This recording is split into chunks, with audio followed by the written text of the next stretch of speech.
प्यारे बच्चों, आज हम अध्याय हिस्से और पूरे को पढ़ेंगे। हम जानेंगे कि हिस्से क्या होते हैं, पूरा क्या होता है, हिस्से कैसे बनाए जाते हैं और हिस्से को कैसे मापेंगे। तो आइए पढ़ते हैं हिस्से और पूरे। अच्छा तो बच्चों, आप इन चित्रों को देखो। एक तरफ पूरी रोटी, पूरा सेब, पूरा पेंसिल और पूरा केक दिखाया गया है, तो दूसरी तरफ रोटी का टुकड़ा, सेब का टुकड़ा, पेंसिल का टुकड़ा और केक का टुकड़ा दिखाए गए हैं।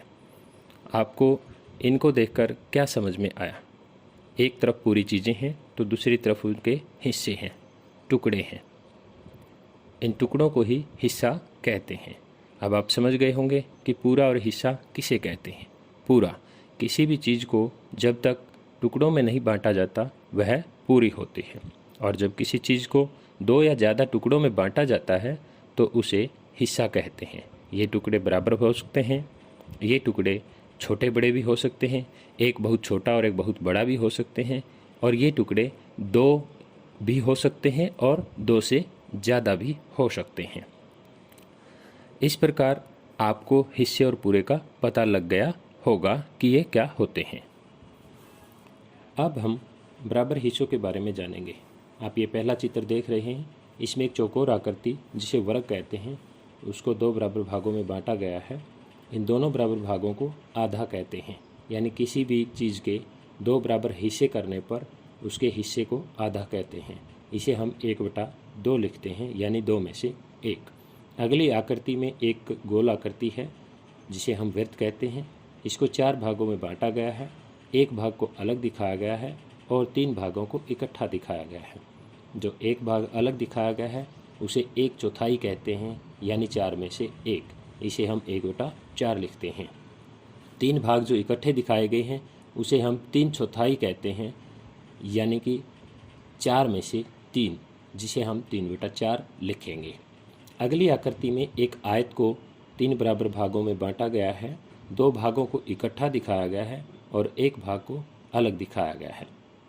जो 2 भाग इकट्ठे दिखाए गए हैं उसे हम 2/3 कहेंगे, यानी 3 में से 2। इसे हम 2/3 लिखेंगे। अलग भाग को 1/3 कहेंगे, यानी 3 में से 1। इसे हम 1/3 लिखेंगे। इस प्रकार आप आधा, 1/4, 3/4, 2/3 और 1/3 के बारे में जान गए होंगे। प्यारे बच्चों, अब हम कुछ और आकृतियों के माध्यम से हिस्से के बारे में और ज़्यादा जानेंगे। पहली आकृति में एक वर्ग दिखाया गया है, जिसके सामने इस वर्ग को 4 बराबर भागों में बांटा गया है और एक भाग को सफ़ेद रंग में दिखाया गया है। इस सफ़ेद रंग के भाग को क्या कहेंगे? इसे 1/4 कहेंगे, 4 में से 1, और इसे हम 1/4 लिखेंगे। इससे अगली आकृति में आयत को हरे रंग में दिखाया गया है और उसके सामने आयत को 5 बराबर भागों में बांटा गया है और 3 भागों को हरे रंग में दिखाया गया है और 2 भागों को सफ़ेद रंग में दिखाया गया है। 3 हरे भागों को कितना हिस्सा कहेंगे? 3/5, यानी 5 में से 3। और 2 सफ़ेद भागों को कितना हिस्सा कहेंगे? 2/5, यानी 5 में से 2। इससे अगली आकृति में पीले रंग में एक वृत्त दिखाया गया है। उसके सामने वृत्त को 8 बराबर भागों में बांटा गया है और जिसमें से 3 भागों को सफ़ेद रंग और 5 भागों को पीले रंग में दिखाया गया है। ये सफ़ेद रंग के 3 भाग हैं, इसको कितना हिस्सा कहेंगे? 3/8, यानी 8 में से 3। और पीले रंग का जो भाग है उसे कितना कहेंगे? 5/8, यानी 8 में से 5। इससे आगे एक त्रिभुज को गुलाबी रंग में दिखाया गया है। इस त्रिभुज को 3 बराबर भागों में बांटकर इसके सामने दिखाया गया है, जिसमें 2 भाग गुलाबी और 1 भाग सफ़ेद हैं। तो बताइए, गुलाबी भाग को कितना हिस्सा कहेंगे? 2/3, यानी 3 में से 2, जिसे हम 2/3 कहते हैं। और सफ़ेद भाग को क्या कहेंगे? 1/3, जिसे हम 1/3 कहते हैं, यानी कि 3 में से 1। प्यारे बच्चों, इन चित्रों को तो आप पहचानते होंगे। एक पंखा दिखाया गया है और नीचे तिरंगा झंडा दिखाया गया है। आइए पंखे और झंडे के माध्यम से भी हम हिस्सों के बारे में जानें। पंखे को 3 पंखुड़ियों के साथ दिखाया गया है और उसके सामने 2 पंखुड़ियाँ दिखाई गई हैं। तो बताओ ये 2 पंखुड़ियाँ पंखे की पंखुड़ियों का कितना हिस्सा हुई? ये हुई 2/3, यानी कि 3 में से 2, और जिसे हम 2/3 कहते हैं। इसके बाद झंडा 3 बराबर भागों में बटा हुआ है। ऊपर केसरिया, बीच में सफ़ेद और नीचे हरा रंग भरा गया है। सफ़ेद भाग में नीले रंग का चक्कर दिखाया गया है। तो केसरिया रंग कितना हिस्सा हुआ? यह हुआ 1/3, यानी 3 में से 1, जिसे हम क्या कहते हैं? 1/3। इसके बाद हरा रंग भी 1/3 भाग में दिखाया गया है, जिसे हम 1/3 लिखते हैं। अब बताओ क्या सफ़ेद रंग भी 1/3 है? नहीं। क्यों? क्योंकि सफ़ेद रंग था तो 1/3, लेकिन इसके कुछ हिस्से में नीले रंग का चक्कर बनाया गया है, जिसने सफ़ेद रंग को अपने पीछे छुपा लिया है। इसलिए सफ़ेद रंग 1/3 भाग से कम है। प्यारे बच्चों, अब हम पाठ्य पुस्तक में दिए गए कुछ प्रश्नों को हल करेंगे। देखिए, यह है अरुण का टाइम टेबल। इसमें सबसे ऊपर 24 खाने लगाए गए हैं, जिसमें से 8 खाने गुलाबी रंग में हैं। अच्छा, तो बताओ ये 24 खाने क्यों लगाए गए हैं? क्योंकि एक दिन में 24 घंटे होते हैं और दिन का टाइम टेबल 24 घंटे के हिसाब से ही बनेगा। इसमें गुलाबी रंग में सोने का समय दिखाया गया है, जिसे दिन का 1/3 हिस्सा बताया गया है, और 8 खानों को गुलाबी रंग में दिखाया गया है। आओ जाने क्या दिन का 1/3 8 घंटे ही होते हैं? दिन में 24 घंटे होते हैं। इसका 1/3 जानने के लिए हमें इसे 3 बराबर भागों में बांटना होगा। तो बांटिए 24 को 3 बराबर भागों में। क्या तीनों भागों में 8-8 ही आया? हाँ, तीनों में 8-8 ही आएगा। इसलिए दिन का 1/3 हुआ 8 घंटे।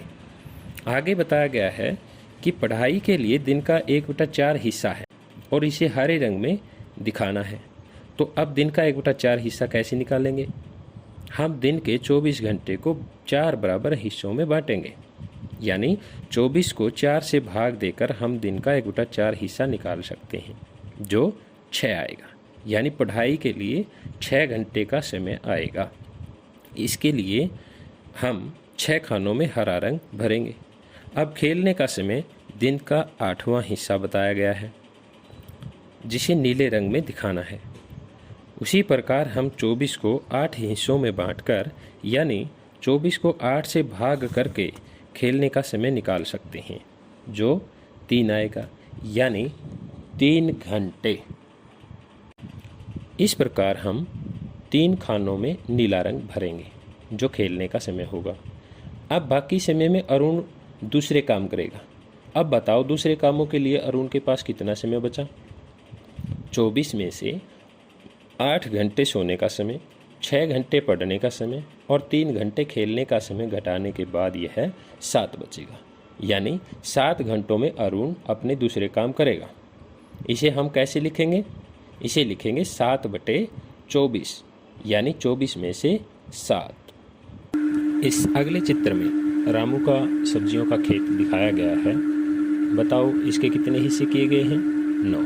इन 9 हिस्सों में से एक हिस्से में मिर्च, 2 हिस्से में आलू, 2 हिस्से में बैंगन, 3 हिस्से में टमाटर और 1 हिस्से में पालक उगाया गया है। अब हम इसके नीचे दिए गए प्रश्नों के उत्तर जानने का प्रयास करेंगे। प्रश्न 1, खेत के सबसे बड़े हिस्से में वह कौन सी सब्जी उगा रहा है और वह हिस्सा कितना है? इसका क्या उत्तर होगा? इसका उत्तर है टमाटर, क्योंकि टमाटर सबसे ज़्यादा 3 हिस्सों में उगाया गया है। अब बताओ यह पूरे खेत का कौन सा हिस्सा हुआ? यह है 9 में से 3, यानी 1/3, जिसे हम 1/3 लिखते हैं। प्रश्न 2 है, कितने हिस्से में वह आलू उगा रहा है? इसका उत्तर होगा वह 9 में से 2 हिस्से में आलू उगा रहा है। इसे हम 2/9 लिखेंगे। प्रश्न 3 है, कितना हिस्सा पालक उगाने के लिए उपयोग किया गया है? इसका उत्तर होगा पालक उगाने के लिए 9 में से सिर्फ 1 हिस्सा उपयोग किया गया है। इसे हम 1/9 लिखेंगे। प्रश्न नंबर 4 है, कितना हिस्सा बैंगन उगाने के लिए उपयोग किया गया है। रामू 9 हिस्सों में से 2 हिस्से में बैंगन उगा रहा है। इसे हम 2/9 लिखेंगे। प्यारे बच्चों, देखिए यहाँ आपका पसंदीदा चित्र दिखाया गया है। आप सबने छोटा भीम तो देखा ही होगा, इसलिए आप इन बच्चों को भी ज़रूर पहचान गए होंगे। ये हैं छोटा भीम, चुटकी और राजू। छोटा भीम के पास 6 सिक्के हैं। वह इनमें से 2 सिक्के चुटकी और 1 सिक्का राजू को दे देता है। अब सोचो, चुटकी के पास सिक्कों का कितना हिस्सा है? आप 6 सिक्कों से 2-2 सिक्के के ढेर बनाओ। कितने ढेर बने? 3। यानी चुटकी के पास 1/3 हिस्सा है, जिसे हम 1/3 लिखेंगे। अच्छा तो बच्चों, राजू को कितना हिस्सा मिला? राजू को 6 में से 1 सिक्का मिला है, यानी 1/6। अब बताओ भीम के पास कितना हिस्सा बचा? भीम के पास 6 में से 3 सिक्के बचे, यानी आधा हिस्सा। इसे हम 1/2 लिखेंगे। प्यारे बच्चों, अब तक आप हिस्से और पूरे के बारे में अच्छी तरह समझ गए होंगे, इसलिए अब कुछ प्रश्न आपको स्वयं यानी अपने आप हल करने होंगे, ताकि आप यह जान सकें कि आपने कितना सीखा है। ये प्रश्न है। प्रश्न नंबर 1, एक आयत बनाओ जिसकी लंबाई 8 सेंटीमीटर और चौड़ाई 6 सेंटीमीटर हो। उसे 3 समान भागों में बांटकर तिरंगा झंडा बनाओ। प्रश्न नंबर 2, एक वृत्त के 1/4 भाग में रंग भरो। प्रश्न नंबर 3, एक वर्ग को 4 बराबर भागों में बांटो और 3/4 भाग में रंग भरो। प्रश्न नंबर 4, 2 किलोग्राम टमाटर 40 रुपये में आते हैं। 1 किलोग्राम टमाटर कितने रुपए में आएंगे? प्रश्न नंबर 5, आपके पास 6 टॉफ़ियाँ हैं। यदि आप एक टॉफ़ी खाते हैं तो आपके पास टॉफ़ियों का कितना हिस्सा बचा? आप इन प्रश्नों को अपनी नोटबुक यानी कॉपी में हल कीजिए और अपने आसपास की दूसरी चीज़ों को भी हिस्सों में बांटकर अभ्यास करते रहिए। उम्मीद करता हूँ आपने हिस्से और पूरे अध्याय को अच्छी तरह समझ लिया होगा। इसी तरह हंसते रहिए, मुस्कुराते रहिए, पढ़ते रहिए।